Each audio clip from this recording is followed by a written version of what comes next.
ونصلي على رسوله الكريم أما بعد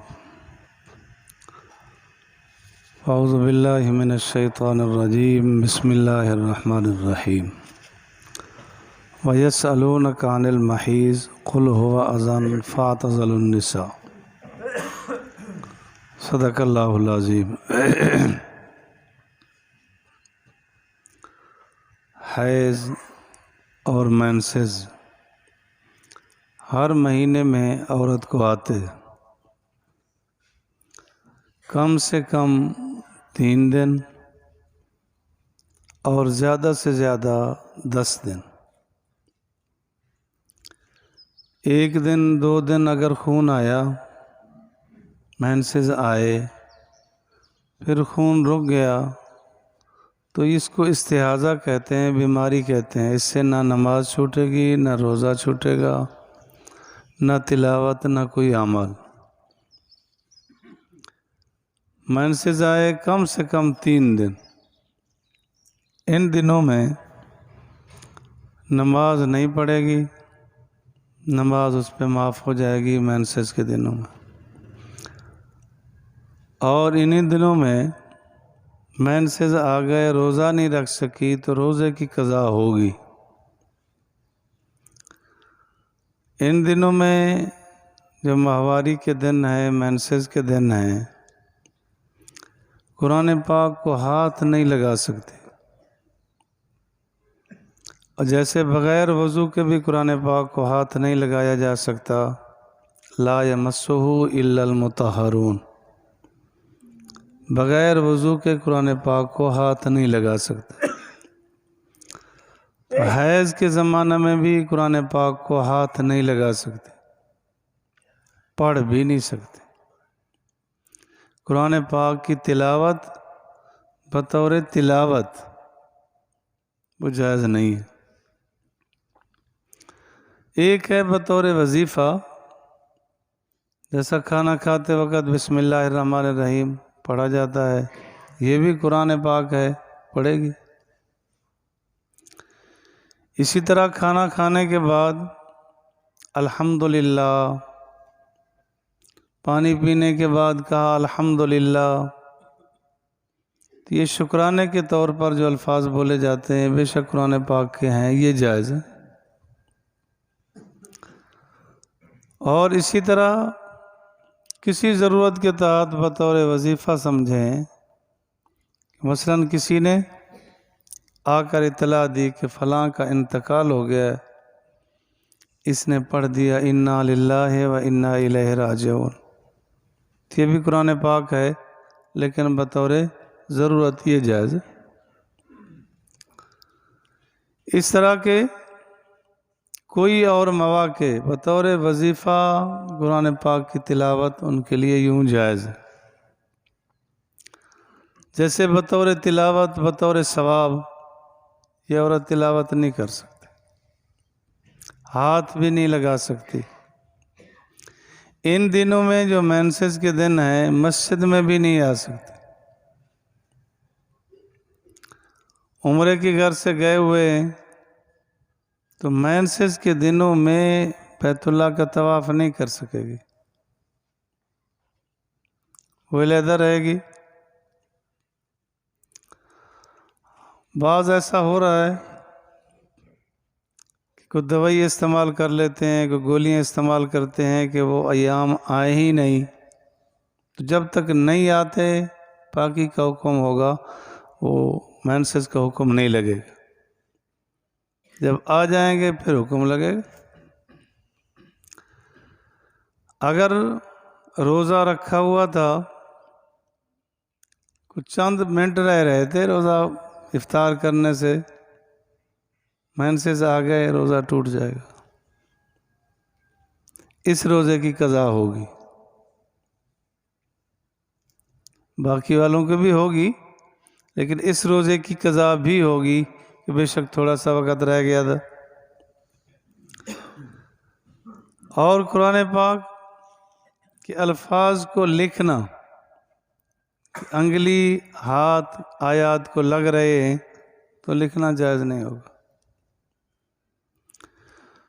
اور بغیر وضو کے بھی اگر لکھ رہے ہیں تو آیات کو ہاتھ نہ لگے۔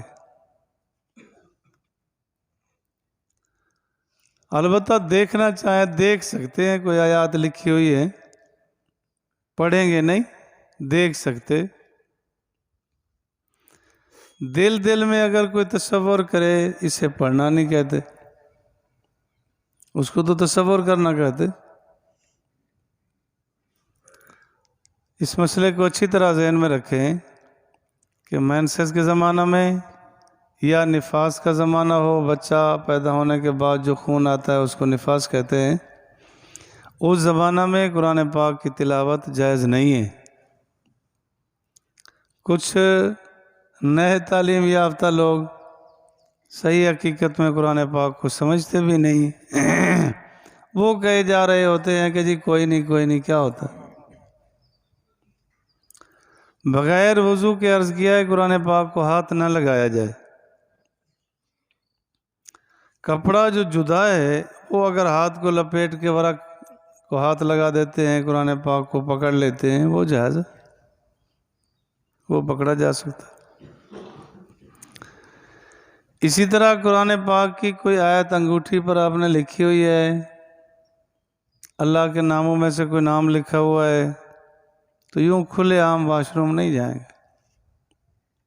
اس کو نکال کے جیب میں ڈالے، بند کرے، پھر ٹھیک ہے، کھلے عام نہیں۔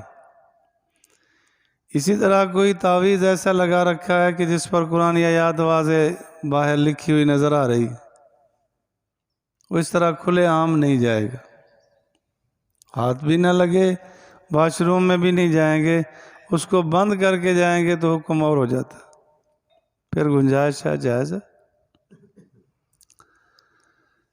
ان دنوں میں اگر کوئی قرآن پاک پڑھانے والی بچی ہے، اس کے لیے بھی یہی حکم ہے کہ قرآن آیات کو پڑھ بھی نہیں سکتی، ہاتھ بھی نہیں لگا سکتی، سن سکتی ہے کہ بچوں کا ذمہ لگا دے، وہ سنتی رہے۔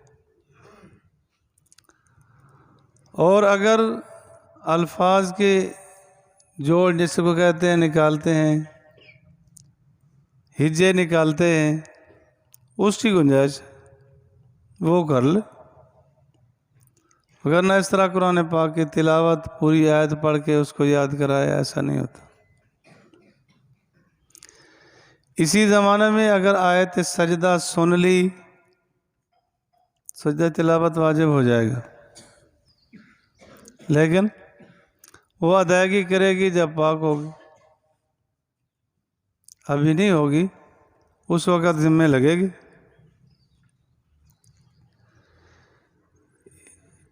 اور ایک مزاج بنانا چاہیے کہ جب بھی کوئی ضرورت پڑے خود فیصلہ نہ کرے، کسی عالم سے پوچھے، کسی عالم سے پوچھ لے کہ اس کے متعلق شرعی مسئلہ، شرعی حکم کیا ہے۔ یہود کا طرز یہ تھا کہ جب عورت کو حیض آ جاتا، مینسز آ جاتے، تو وہ اس کو یوں سمجھ لیں کہ وہ بند کر دیتے، نہ اس سے کوئی ہاتھ ملا سکتا، نہ کوئی اس کے ہاتھ کی پکی ہوئی چیز لے سکتے تھے، وہ جھاڑو تک بھی نہیں دے سکتی تھی، وہ بند پڑی رہتی تھی، بالکل الگ تھلگ کر دیتے تھے۔ اور مشرکین کا طرز یہ تھا کہ مینسس کے زمانہ میں اسی طرح ملتے جلتے رہتے تھے جس طرح عام حالات میں ملتے تھے، حقوق ازدواجی کی پرواہ بھی نہیں کر لیتے تھے۔ اس دوران ناف سے لے کے گھٹنے تک بغیر کپڑے کے ہاتھ لگانا بھی جائز نہیں، حقوق ازدواجی ادا کرنا بالکل ناجائز، حرام ہے،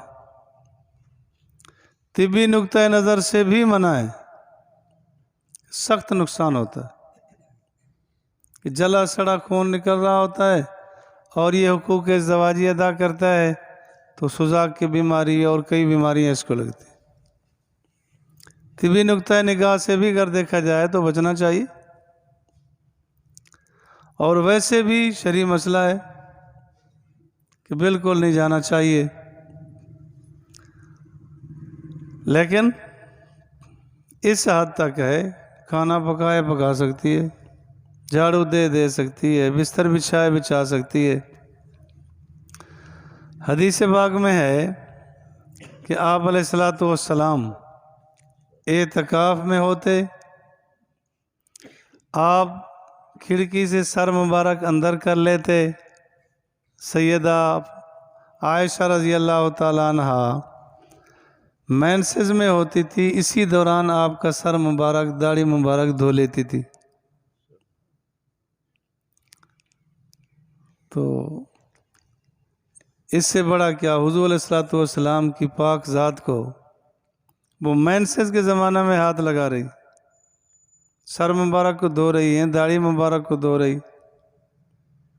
تو اسی طرح حدیث پاک میں آتا ہے، آپ علیہ الصلوۃ والسلام نے فرمایا حضرت عائشہ سے کہ یہ جائے نماز دے دو، میں نماز پڑھوں۔